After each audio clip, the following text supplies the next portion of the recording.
Hi there, it's Tracy here from the Papercraft Studio. Thank you for joining me today. Today I'm going to show you how I made this kind of spring birthday card, and it's using the Wreath Builder dies. Now, these are discontinuing in this catalogue, but they are still available. The stamp set that coordinated with them isn't available, but actually I didn't ever buy that because I just liked using it without the stamp. So you get lots in here. You get a couple of wreaths, you get I guess that's a partridge for Christmas, you get a little love, a die here, flowers, a bow, another bow, some hearts. So really lovely. Oh, and the pears for the pear tree. Really lovely dies, and I'm again sad that these are going, but I have used them a lot. So if you like these, like this, you'll know we've used a lot of these if you've bought my class by posts kits. I've used this quite often. So yeah, if you want it, still available on the shop. £35 for the dies, but very versatile for any time of year. Okay, so I wanted to do something that was spring-like, quite delicate, in contrast to some of the other cards I do. And I really love, there's some new dies here called, well, actually I say they're new, they've been in the mini catalogue, new to me because I've only just got them, but they are carrying over to the new annual catalogue, and they're called Stitched with Whimsy dies, and they don't actually cut out. Let me just show you here, because I've torn around this. I've got one of my packs here, sorry for the crackling noise there, but so they come and they just leave this gorgeous imprint on the little kind of stitching on the card. So you get, this is the second largest one here, so you get lots of different shapes. So these are great for adding detail to cards, sort of backgrounds, or as little labels. Really pretty. So I'm glad they're hanging around. Like I said, I've used the second largest one. So let me let you know the supplies you need for this one. Take them out of my little kit here. So you need a Sahara sand card base, and I've got mine opening this way, which is my kind of favoured way to open cards, and like a little A-frame. You need 2 pieces of basic white cardstock, and these measure 5 1/4 by 3 3/4. So one's for the insert on the inside, and this one I've gone ahead and I've already run this through the cutting emboss machine to leave this Stitched with Whimsy imprint on there. And then you need some vellum, you need more basic white cardstock. This is soft sea spray cardstock, and I don't really use this very often, but I just love how delicate it is. This is one of the retiring colours. It's Purple Posy. This is Highland Heather, and I've used just the white as well. And finally, linen thread, which I love. So let me go ahead and show you. Now, if you've got this in a kit from me and you don't like the torn look, absolutely fine. Just go ahead and stick this one down as it is, because it's not going to be everyone's cup of tea to do this, but I just wanted to show you that you can add some detail here, and I quite like that torn look. So like I say, if you want it like this, go ahead and just stick it down, but I'm going to show you how to tear it. Now you can go as close or further away from these stitched lines as you want, but because they're all kind of wiggly and a bit abstract anyway, you won't go far wrong. So you need to tear up towards you to be able to see this kind of rough, oops, out of camera, rough edge there. Okay, if you tear the other way, the rough's going to be on the back. Okay, so tear up. You can go slower and you can go close to the edge. Like I say, you can even go into the lines, but I'm just going to quickly show you here. So you just literally tear, coming around the corner. Now on the longer sides, it does get a bit trickier because as you reach the middle, you've got nowhere to put your other hand. So I tend to come back round and do it from this end. So again, tear in the same direction. See, I've gone right into that stitching there. I don't mind that too much. I probably didn't deliberately do that, but I have. So, you know, not the end of the world, and nobody's going to know whether you meant to do that or not. Okay, so keep going round. Oops, again, I've gone right to the edge. You'll take more time doing this. Obviously, on the camera, I'm kind of speeding up a little bit. But it just gives a different effect. And you can do this on, you know, any cardstock, any label without, you know, having to have these dies. So there we go. And you can decide which way round you want it to go. So once you're at this stage, torn or not torn, you're just going to stick this layer down with some glue.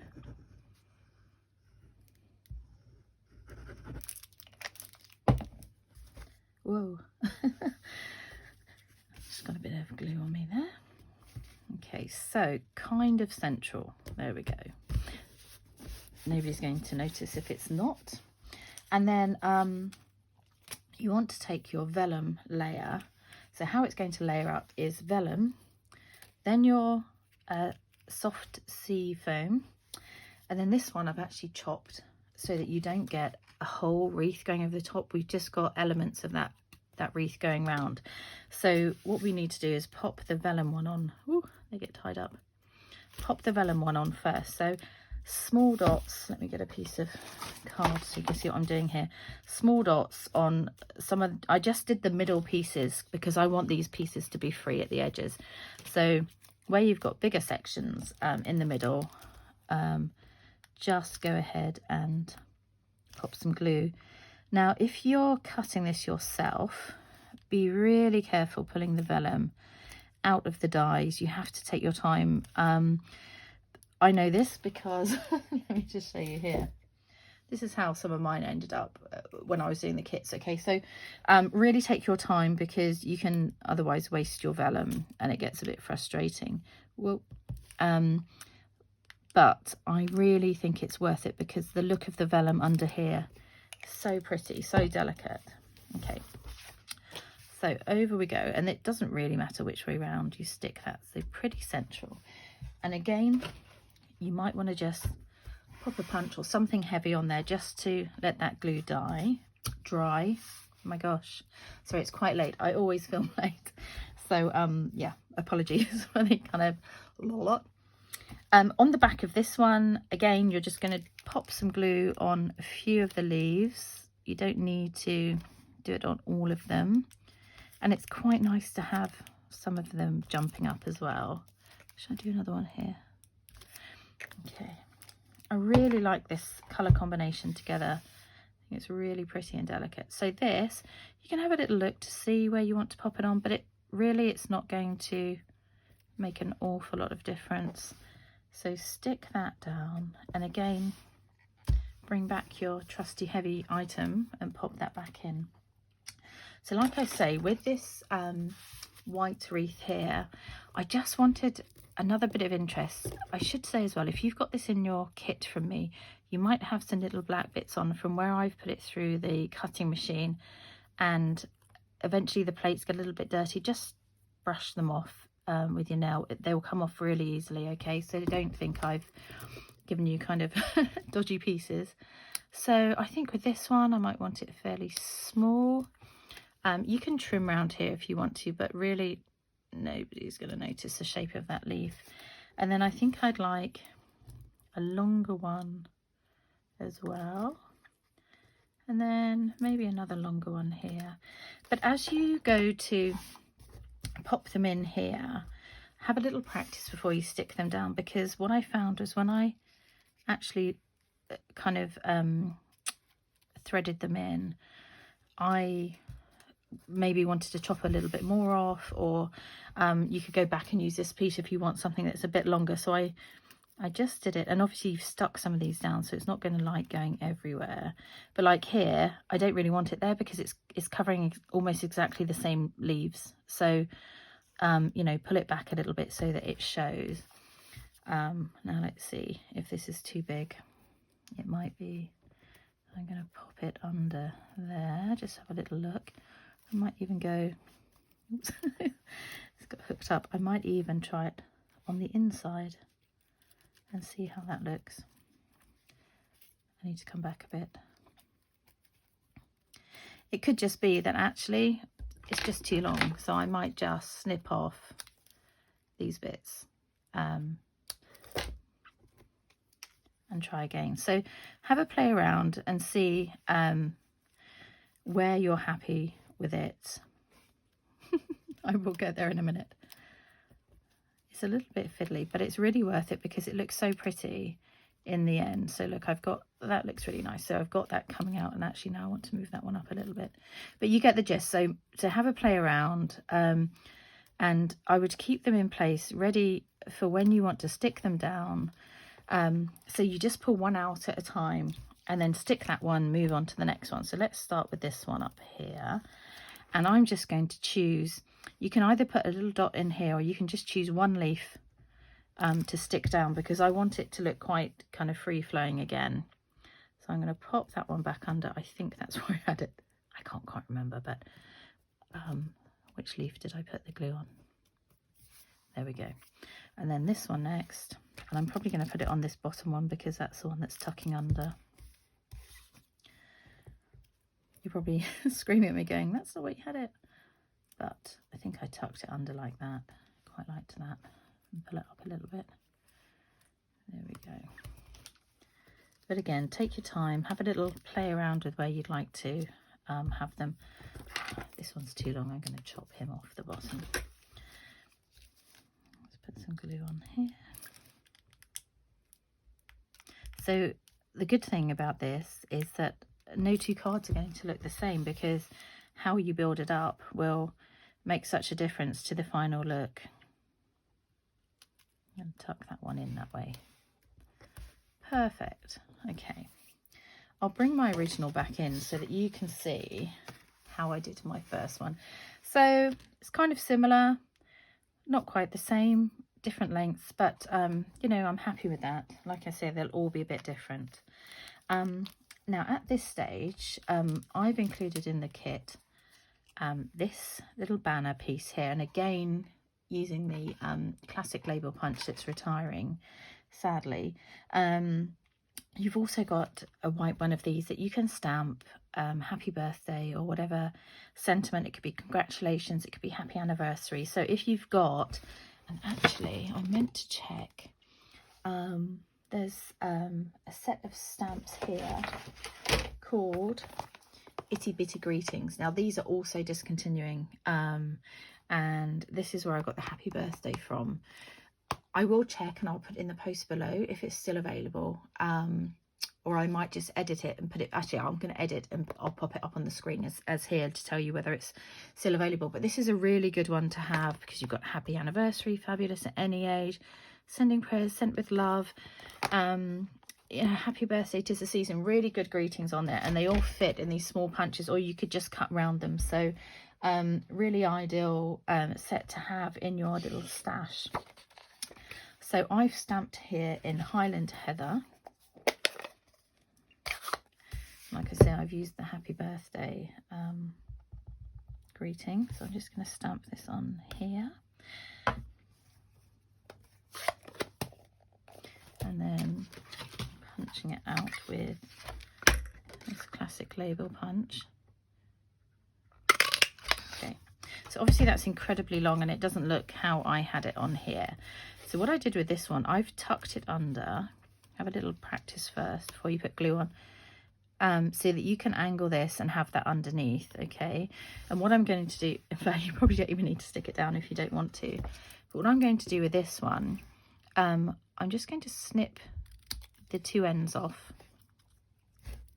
You could leave them if you want to, but I just want to show you how to make a little banner here. So you snip up the center of one end here, and then you come in from this corner to the top of that little snip that you've made, and again from this corner, and then you get a little flag end. So do the same at this end, a little snip up the middle, and then a snip from either corner like so. Okay, and then that's going to sit on top of there, so you can angle your little banner underneath, and when you're happy, you know where you want it. you can secure it in place. I need to just try and get mine back out. Here we go. So glue on the back. I've just put it in the middle because obviously we need to tuck it under, so I just need to have a little bit of leverage either side. So I'm going to have it at a slight angle. Tuck it where you can. You may have stuck down bits, so you may have to play around with where you can pop that. So I've got it, like I say, slight angle there. And then on the back of this one, you can use mini dimensionals. You can stick it flat, or if you don't have mini dimensionals, you can just use regular ones and use an edge piece, which is what I'm going to do, I think.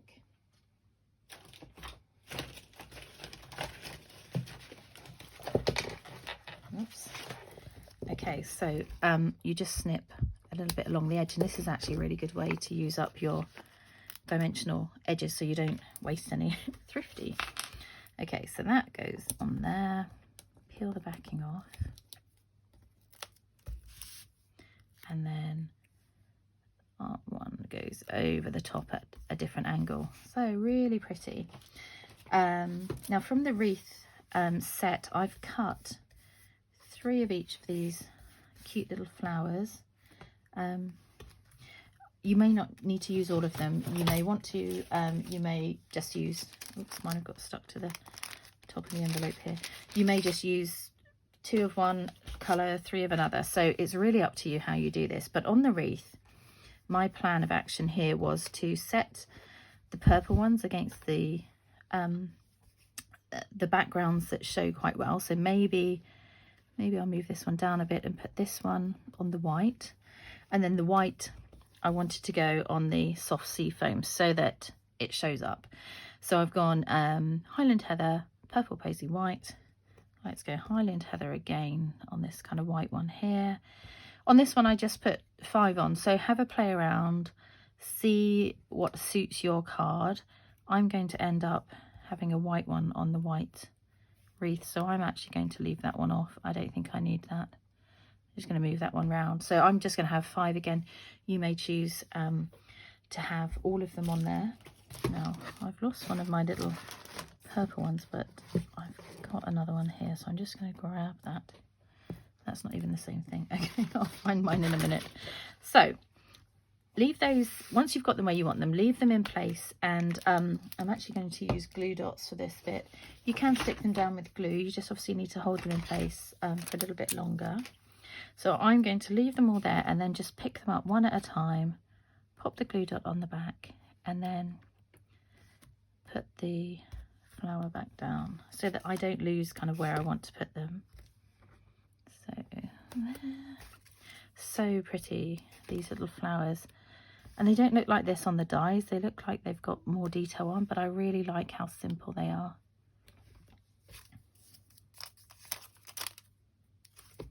Where did I get up to? I lost my trail there. So that's going to go on that one. And then this one on here. Where should we have it? About, yeah, about there. So pretty. Okay, so then, and this little detail down here, you could tie a bow with your linen thread, or I'm going to show you how I did this little kind of configuration down here. So you need about 7 inches, I'm just measuring here off camera, 7 inches of linen thread. And what you need to do is kind of find roughly a third here. So I'm just folding it into 3-ish. I don't want it to be perfect, so the fact that it's not, I like. So I'm going to put a glue dot fairly near the edge down here. So can you see where that one is? You can just about see that there. Okay, and then taking about, like I said, I've folded that roughly into thirds, but not quite. I'm going to just take that. What I'm looking to do is the flat bit here in the middle. I'm looking to stick both those edges down on there. So at the moment I've got those 2 stuck down and this bit's kind of flailing, and then this bit's going to come over, but like I said, I don't really want it to be perfectly even, so I'm going to make that edge a bit longer, although it looks even to me now. It's actually really hard sometimes doing things not quite as even, but there we go. Again, if you want to have a little play around with that before you start doing it, you know, feel free to do that. I'm going to put an extra white one here. I've even got this. This is a different type of flower, but I might just put that on there just to show you the contrast. So again, I wanted the white to kind of come off against the Sahara sand a bit. So that's why I've got mine kind of in that configuration there. So let's put, really what we're looking to do is cover up that glue dot. So I'm going to put that one there. I'm going to pretend this is the same kind of flower. And oh, I'm going to have to roll that up because the middle's smaller on this one. And don't worry that they might feel a bit sticky through the centres. Nobody's going to be picking it up there. Okay, that's annoying me that that's different, but you know, I'll just have to suck that off now. It's really annoying where that one's gone.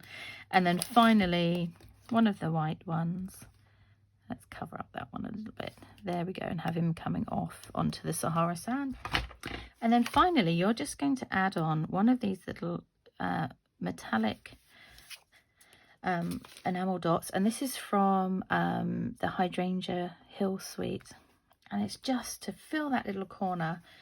So there you have it, your springtime Build a Wreath birthday card. I hope you've enjoyed making that. Take care, see you soon, bye.